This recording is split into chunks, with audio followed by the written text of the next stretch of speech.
Magandang hapon po sa inyong lahat. Okay naman siya. He's in very high spirits. Ano lang siya, naiisip niya mga sumusuporta sa kanya. Nagpapasalamat siya sa inyong lahat. Tuloy niyo lang ang dasal. Isa sa medyo namimiss niya yung kanyang usual na kinakain, yung tuyo, yung munggo, at higit sa lahat, yung piniritong saging. Yun ang nawawala sa kanya.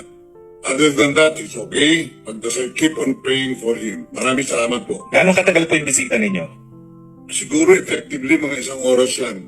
Kasi maraming protocol na pagpasok, pero sumusunod tayo sa proseso nila.